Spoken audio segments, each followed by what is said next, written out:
Welcome back. हम बात कर रहे हैं जी आज खासतौर पर शहजील नाम मेमन साहब वज़ीर इत्तलात सिंध हैं। उन्होंने कहा कि पीटीआई को इसराइल और भारत ने पैसे दिए, फंडिंग हुई है, क्यों फंडिंग हुई है, और ये भी उन्होंने कहा कि चेयरमैन पीटीआई बताएं कि उनको बैरून मुल्क से फंडिंग क्यों की गई।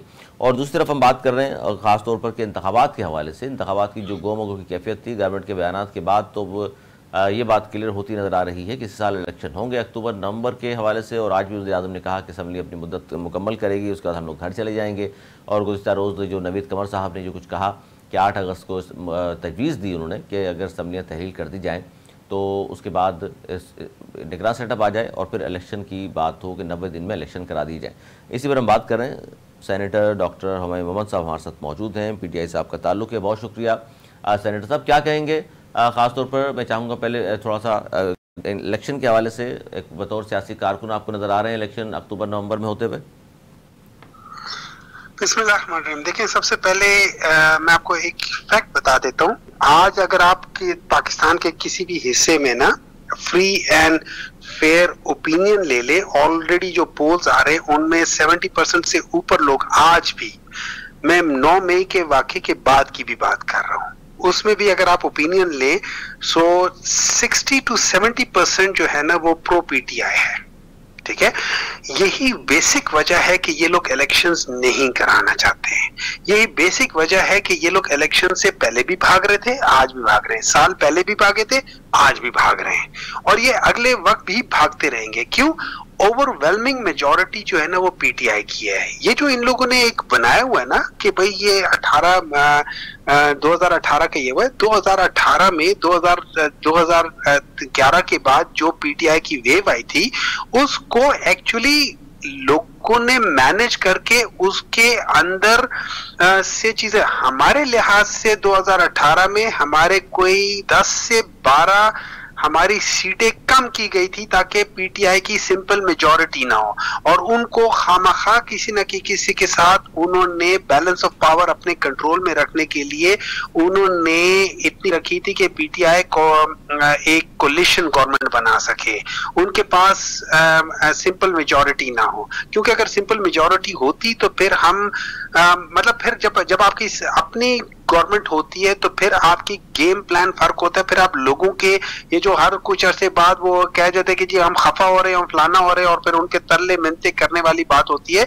और ये याद रखिए कि ये जो बात होती है ना कि जब वो कहते हैं कि जी जनरल बाजवा साहब को खान साहब कहते थे कि भाई अब आप ये नंबर पूरे करें, वो उन लोगों के नंबर्स की बात करते थे कि जो नंबर्स उन लोगों के होते थे कि जो कि एस्टैब्लिशमेंट कंट्रोल पार्टी से हैं।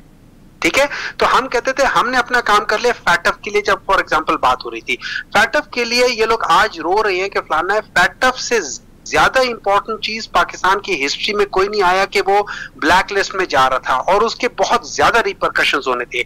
उसमें जब पीटीआई वालों ने वो सारे बिल्स लेकर आए थे तो यही 2-3 यही पीडीएम की सारी पार्टियां थी जो कि उस वक्त फैटफ के ऊपर एग्री नहीं कर रही थी। फिर उस वक्त उन्होंने कहा गया था कि यार इनको एग्री करवाओ, क्योंकि हम पीटीआई वाले तो एग्रीड है इस मुल्क के लिए। आज इमरान खान, आज जो चेयरमैन पीटीआई है, उसने क्या किया है? उसने जाके उनसे पूछा, उन्होंने कहा कि जी अगर पाकिस्तान को ये फंडिंग ना मिली तो फिर पाकिस्तान डिफॉल्ट कर जाएगा।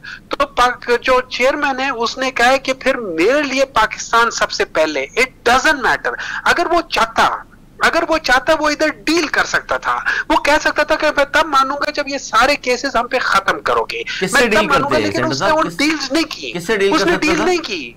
किससे डील कर सकता था? सॉरी, डील किससे हो सकती थी? जो भी पावर थे, चाहे गवर्नमेंट होती, चाहे एस्टेब्लिशमेंट होती, किसी से भी कर। देखिए पाकिस्तान के ये सारे फैक्टर्स है ना, ये सारे लोग पाकिस्तान के ही है ना, एस्टेब्लिशमेंट भी पाकिस्तान की है, पीडीएम भी पाकिस्तान की सर, सियासी जमातें सियासी रहनुमाओं से गुफ्तगू करते हैं। खान साहब बार बार कह रहे हैं जी आर्मी चीफ से मिलना चाहता हूं, उनसे बात करना चाहता हूं। सर जी मेरी बात सुने। आपने प्राइम मिनिस्टर साहब की तकरीर सुनी थी कि वो कह रहे थे कि मैं स्पेशली इनकी वो चाहता हूँ, थैंक यू करता हूँ कि अगर ये बीच में ना आते तो ये ना होता, वो ना आते। देखिए तो ये सब कुछ तो इमरान खान करते रहे सर। जगह है, देखिए एक बयानी अपनी जगह है। इस वक्त बहुत सारी चीजें जो है ना वो कंट्रोल इस वक्त नहीं, बड़े अरसे से, पिछले 2000 कह रहा हूं, 1949 से एस्टैब्लिशमेंट कंट्रोल हो रहा है। 1949 में भी एस्टैब्लिशमेंट ने ये कहा था कि यार पाकिस्तान के जो पॉलिटिशियंस हैं जिन्होंने पाकिस्तान बनाया वो करप्ट हैं। उस वक्त आपका पहले एहतसाब ब्यूरो टाइप चीज एक बनी थी। देखिए इसमें सेनेटर साहब, देखिए इसमें जब आपकी गवर्नमेंट थी तो चेयरमैन पीटीआई जाहिर है तारीफें किया करते थे बाजवा साहब की, और एक्सटेंशन भी बड़ी आसानी से उन्होंने दे दी थी। उस वक्त तो तारीफें थी, लेकिन जब अदम एतमाद के जरिए आप घर चले गए तो फिर बुराइयां नजर आना शुरू हो गई सब। देखिए मैं एक बात बताता हूँ,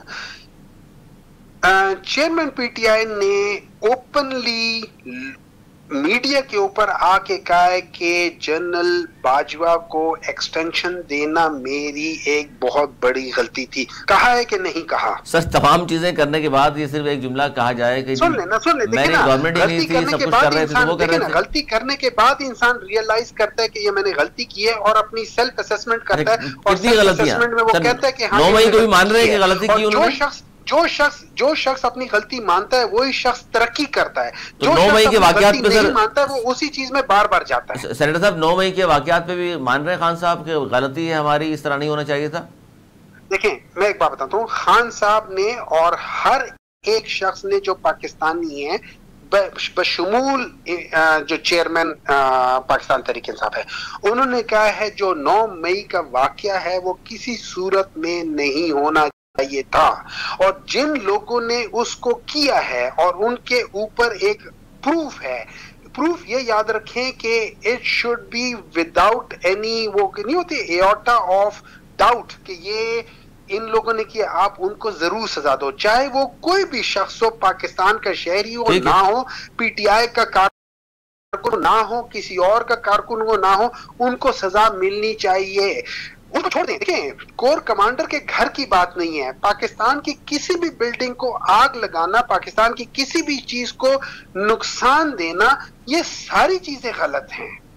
ठीक है, इसको अस्करी तंसीबात पर हमले, शोहदा के स्टेच्यूज के साथ तजलील करना, उनकी जहाजों पर हमले, ये सारी चीजें इसको तो कंडेम कर रहे हैं ना आप भी। मैं आपको अगर आप कहते हैं मैं आपको स्टैम्प पेपर पर लिख कर दे सकता हूं कि ये चेयरमैन पीटीआई ने कहा हुआ है कि ये बहुत गलत है, लेकिन एट द सेम टाइम वो सारे पुलिस वाले जो वहां खड़े थे और उन्होंने एक बढ़ के किसी को रोकने की कोशिश नहीं की, वो भी उतना ही बड़ा क्राइम था। आपके सामने एक बंदा कत्ल कर रहा है और वहां पुलिस खड़ी है और वो पुलिस उस कातिल को रोक नहीं रही कत्ल करने से, तो आप मुझे बात बताएं कि क्या वो पुलिस ठीक कर रही है? इदारों में सर एहतसाब देख लिया आपने, जो कोताही के मुर्तकब हुए उनके खिलाफ कानूनी कार्रवाइयाँ, आईनी कार्रवाइयाँ जो इदारे का कानून है उसके मुताबिक हो गई, लेकिन जो लोग ज़ाहिर आप खुद भी अगर तस्लीम कर रहे हैं इस बात को कि भाई जो लोग भी मुलव्वस है उसको पीटीआई से ताल्लुक है या नहीं है, उनको करार बाकी की सज़ा दी जाए। तो अब गवर्नमेंट की तरफ से कहा गया कि जी मुकदमा जो दर्ज हो रहे हैं खान साहब के खिलाफ के मास्टरमाइंड इस सारे हमले के वो खान साहब हैं, और उनके खिलाफ भी जो शवाहिद मौजूद है वो नाकाबिले तरदीद हैं, वो ऑडियो की शक्ल में हो या वीडियो की शक्ल में हो।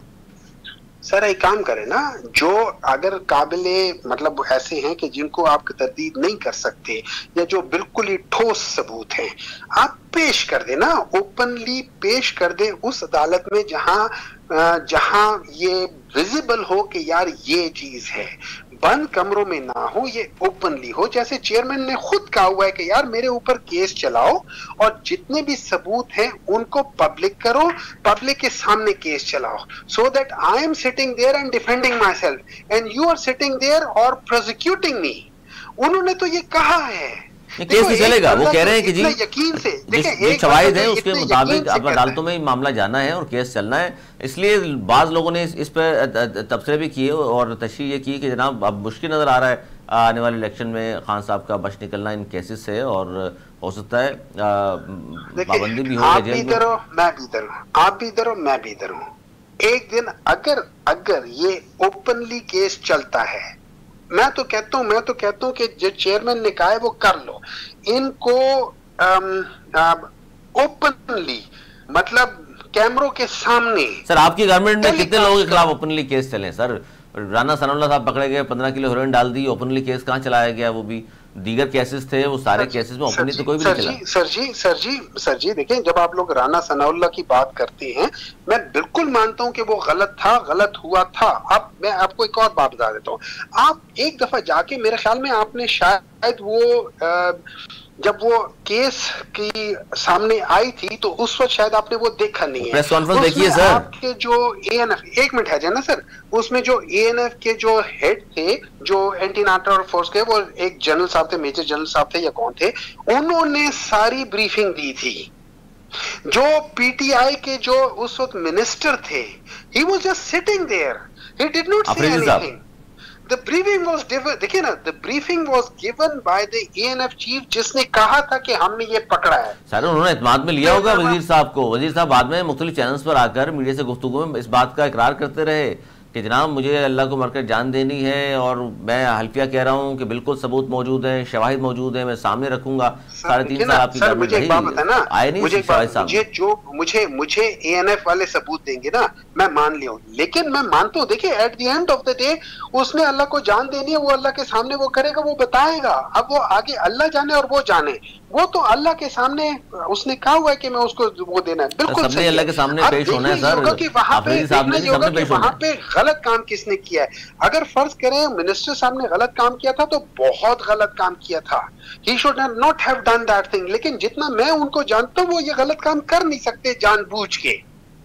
ये तो एतमाद है ना सर आपको अपनी पार्टी के लोगों पर, लेकिन शवाहिद जब नाकाबिल तरदीद होंगे तो शायद उस वक्त आप तस्लीम कर लें तमाम बातें। जिस दिन शवाहिद आएंगे नाकाबिल तरदीद, उस वक्त देख लेंगे ना सर, आप भी देख लेंगे, मैं भी देख लूंगा। अच्छा, लेकिन अब कोर्ट में मुकदमा चलते मुतमईन तो हैं आपकी अदालत में जानी चाहिए इन तमाम चीज़ों को, वो आर्मी अदालत हो या दूसरी अदालत? सर वो तो चेयरमैन ने खुद कहा हुआ है कि करो, मेरे कहने ना कहने से क्या होता है। जिस शख्स के ऊपर इल्जामात है उसने कहा है कि इसको कोर्ट में ले जाओ, ओपन करो, लोगों के सामने रोजाना के हिसाब से करो, रोजाना के हिसाब से करो, लेकिन इसको टेलीकास्ट करो, लाइव टेलीकास्ट करो, ताकि पूरा पाकिस्तान, पूरी दुनिया देखे कि क्या हो रहा है, और फिर उसमें शवाहिद लेकर आओ। आप भी लेकर आओगे, ये अपने डिफेंस में ये भी लेकर आएंगे, उसके बाद फिर बात कर लेंगे। वो तो खुद कहते हैं ये, सेनेटर साहब कितने, करो। सेनेटर साहब जाते जाते आखिरी सवाल, कितने लोग अब पार्टी में जो इक़्तिदार में साथ शरीक थे रह गए आपकी पार्टी में? At least 80 to 90%। जो अभी भी है 80 to 90%। 10% थे जो 5-10% थे जो आए थे, हाँ वो प्रोमिनेंट पोजीशन पे आए थे, but they only maintain 5-10%, maximum 15%। आपके जिन को टिकट प्रोविंशियल और नेशनल असेंबली के दिए हुए हैं, उनमें से 80 to 85% are still with PTI. Sir आप बात क्या कर रहे हो? केपीके में कितने हैं सर? परवेज खट्टर साहब के साथ तो कहा जाता है कि बड़ी तादाद है आपके एमपीएस की। सर जी मैं ऑनेस्टली, मुझे बड़ी हैरानी होगी अगर परवेज खट्टक अपनी सीट भी जीत जाए। अच्छा, बड़ी सर बड़ा दावा है आपका, इसको हम रिकॉर्ड पर रखेंगे। मैं बता रहा हूँ आपको, परवेज खट्टक के अपने अल्फाज है निजी। वहां पे जो लोग थे उन्होंने कहा, परवेज खट्टक ने कहा है कि नौशेरा की सीट निकालना मुश्किल हो जाएगी बगैर पीटीआई के। बहुत शुक्रिया, डॉक्टर हुमायूं मोहम्मद साहब हमारे साथ मौजूद थे और वो बड़े पुरुमीद हैं। और दूसरी बात यह है कि 9 मई के वाक़यात की मज़म्मत ज़रूर कर रहे हैं और नाकाबिल तरदीद शवाहिद की बात की गई है। यकीनन गवर्नमेंट के पास इस तरह के नाकाबिल तरदीद शवाहिद मौजूद हैं और जिस तरह नून लीग की जानिब से भी कहा गया कि जनाब शवाहिद मौजूद हैं, उनको कंप्लीट करने के बाद खान साहब को मास्टरमाइंड जो करार दिया गया है और उसके बाद उन पर मुकदमा चलेगा।